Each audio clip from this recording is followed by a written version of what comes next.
살아계신 우리 하나님 아버지, 오늘도 우리에게 새 아침 주시고 하나님 앞에 모이게 하시니 감사합니다. 하나님, 오늘도 우리에게 모든 은혜를 주시고 모든 넉넉함으로 모든 착한 일을 하게 하시는 우리 하나님을 찬양하게 하여 주시옵소서. 우리 사랑하는 성도들의 삶 가운데에 하나님 말씀에 약속하신 대로 은혜를 부어주셔서 이들이 가는 곳마다 살아계신 하나님께 영광을 돌리는 하나님의 백성으로 살 수 있도록 인도하여 주시옵소서. 오늘도 주의 말씀에 귀를 기울일 때에 하나님의 깨닫게 하시는 은혜가 우리 온 울산 신정교회 가운데 있게 하여 주시옵소서. 감사드리며 예수님의 이름으로 기도합니다. 아멘. 오늘 함께 보실 하나님 말씀은 고린도후서 9장 6절에서 15절까지 보도록 하겠습니다. 고린도후서 9장 6절에서 15절까지 말씀 교독하고 마지막 절 함께 읽도록 하겠습니다. 이것이 곧 적게 심는 자는 적게 거두고 많이 심는 자는 많이 거둔다 하는 말이로다.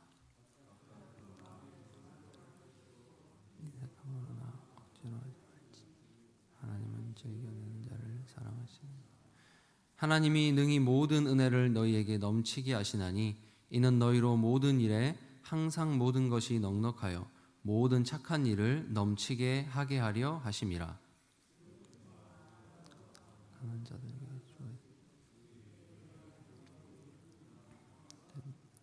심는 자에게 씨와 먹을 양식을 주시는 이가 너희 심을 것을 주사 풍성하게 하시고 너희 의의 열매를 더하게 하시리니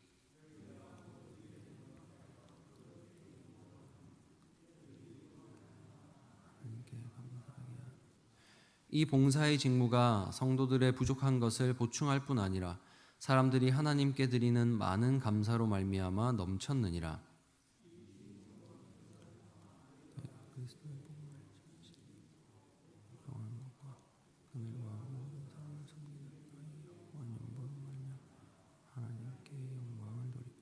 또 그들이 너희를 위하여 간구하며 하나님이 너희에게 주신 지극한 은혜로 말미암아 너희를 사모하느니라.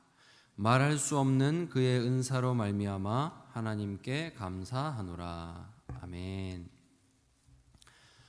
마게도냐 교회의 풍성한 헌금을 고린도 교회에 자랑했던 바울은 똑같이 마게도냐에 있는 교회에게도 고린도 교회를 자랑합니다.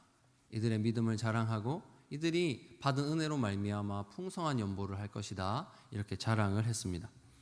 이제 얼마 후면 그 헌금들을 모아가지고 예루살렘으로 가게 될 텐데, 그때 마게도냐 교회 사람들이 고린도 교회도 들리게 될 것입니다. 그때 사도가 그토록 자랑했던 이 고린도 교회가 헌금이 준비되지 않은 모습, 헌금을 드린다 할지라도 인색한 모습으로 그렇게 준비되어 있다면 얼마나 부끄럽겠습니까? 고린도 교회의 믿음을 자랑했던 사도도 부끄러울 뿐만 아니라 은혜로 충만해서 극심한 환난과 가난 가운데서도 풍성히 하나님께 드렸던 이 이웃 교회가 고린도 교회의 인색한 모습을 보게 된다면 아마 낙담하게 될 것이 뻔한 일입니다. 그래서 바울은 먼저 형제들을 보내어서 고린도 교회에 권면하고 준비하도록 했고, 이제 이 헌금에 대한 본문은 오늘로 끝이 나게 됩니다. 다시 말해 이제 이 말씀을 듣고 헌금을 해야 됩니다.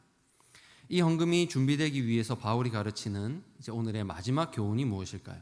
그것은 형용할 수 없는 선물을 우리에게 주시는 하나님을 기억함으로 헌금하라는 것입니다. 오늘 말씀처럼 심은 대로 거두게 하시는 하나님의 풍성한 은혜를 믿을 때 우리는 계속해서 풍성한 헌금을 드릴 수 있게 됩니다.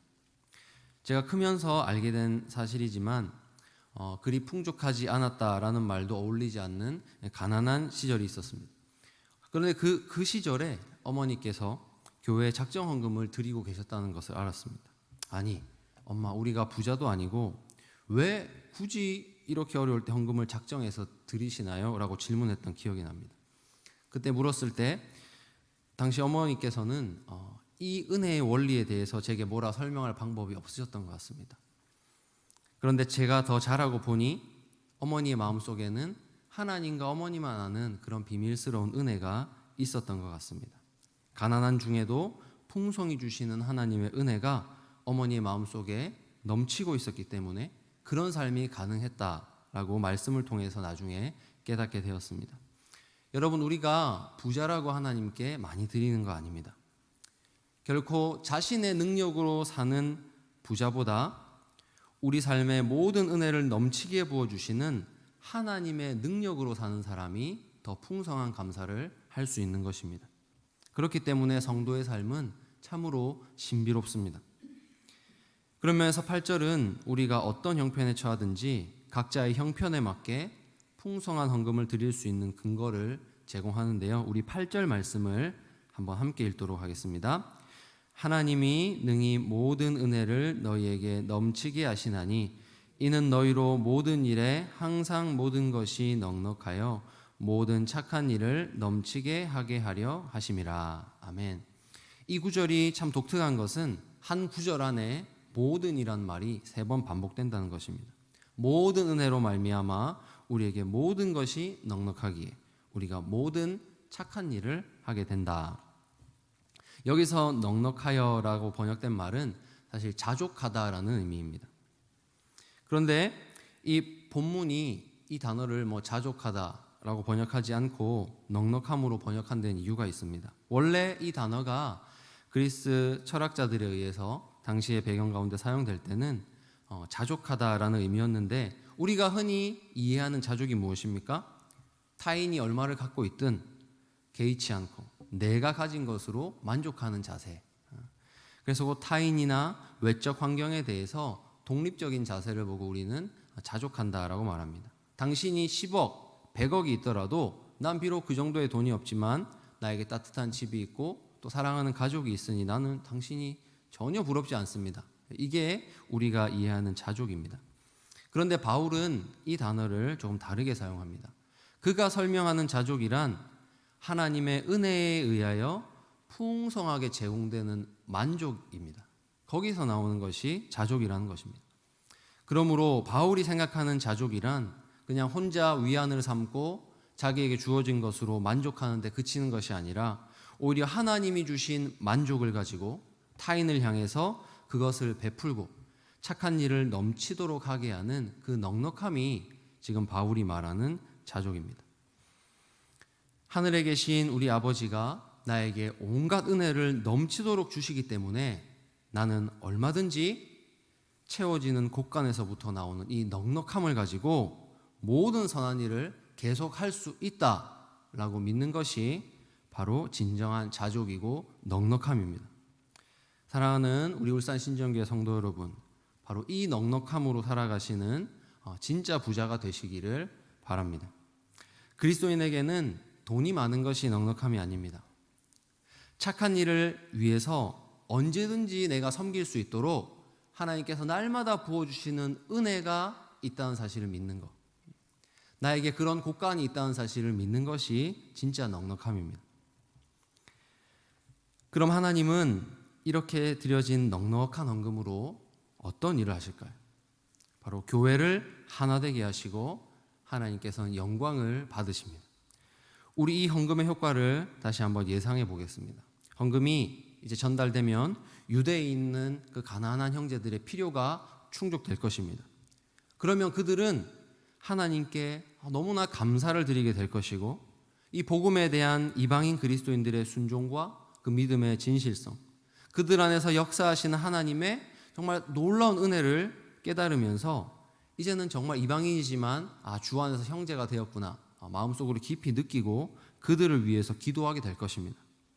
과연 우리 하나님은 주 예수 그리스도의 복음 안에서 누구나 우리의 자녀로, 하나님의 자녀로 받아주시는 분이구나, 바로 그 사랑으로 말미암아 우리가 풍족한 우리 형제들로부터 거둔 만나를 공급받는구나 느끼게 되는 것입니다. 이 헌금을 통해서 가난에 처한 형제가 하늘의 만나를 공급받고 우리가 믿는 하나님이 정말로 살아계셔서 나를 돌보시는구나 이렇게 고백하게 될 때 바로 거기서 하나님이 영광을 받으신다고 오늘 성경은 설명하고 있습니다. 이제 말씀을 맺겠습니다.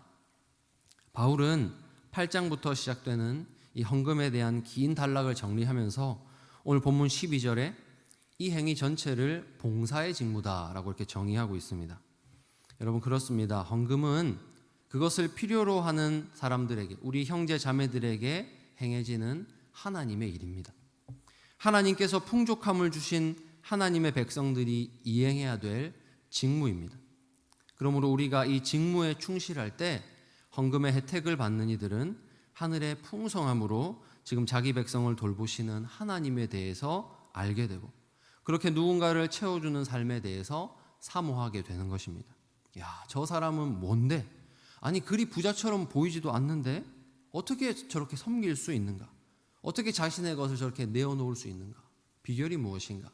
바로 이 믿음에 대해 궁금증을 가지고 사모하게 된다고 성경은 말합니다. 여러분, 매일 풍성한 은혜를 받고 살아가는 우리 삶의 원리를 궁금해하도록 그렇게 믿음으로 섬기는 저와 여러분들 되시기를 바랍니다. 여러분, 그런데 이렇게 마치면 조금 아쉽습니다. 우리는 과연 그럼 이 말씀을 들었던 고린도 교회 성도들이 어떻게 반응했는지를 이제 마지막으로 살펴보아야 됩니다. 바울이 로마에 있는 성도들에게 쓴 이 로마서 15장 25절에서 26절에 보면 이렇게 기록하고 있습니다. 그러나 이제는 내가 성도를 섬기는 일로 예루살렘에 가노니 이는 마게도냐와 아가야 사람들이 예루살렘 성도 중 가난한 자들을 위하여 기쁘게 얼마를 연보하였음이라. 아멘. 여러분, 여기서 아가야 사람들이 바로 고린도 교회 성도들을 지칭합니다. 고린도 교회 성도들은 말씀을 들었고 그 말씀 앞에서 정말 순종하여서 합당한 반응으로 기쁘게 하나님께 드렸습니다. 그 결과 바울은 이 연보를 가지고 예루살렘으로 돌아갈 수 있었습니다. 당연히 이 모든 것을 통해서 영광을 받으시는 분은 하나님이었습니다.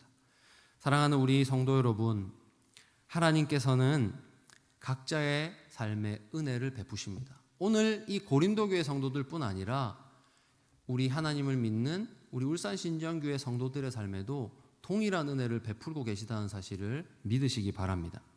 그러므로 우리는 우리 각자의 삶에 베푸시는 하나님의 모든 은혜를 따라 우리가 가진 모든 넉넉함으로 모든 착한 일을 할 수 있습니다. 풍성히 우리가 하나님께 드릴 뿐 아니라 드린 만큼 다시 채우심을 받는, 아니 더 풍성히 채우심을 받는 마르지 않는 곳간이 우리에게 있다는 사실을 믿으시기 바랍니다. 그러므로 믿음으로 우리 하나님께 영광을 돌리는 이 봉사의 직무에 충실하시는 저와 여러분들 되시기를 간절히 바랍니다. 이 시간 우리 세 가지 기도 제목으로 함께 합심하여 기도하고 개인 기도하겠습니다. 첫 번째는 어쩔 수 없이 우리에게 주어진 상황에 자족하는 삶이 아니라 하나님의 은혜에 의해서 체험받는 진정한 자족함으로, 진정한 넉넉함으로 살아가는 성도가 되게 하여 주옵소서.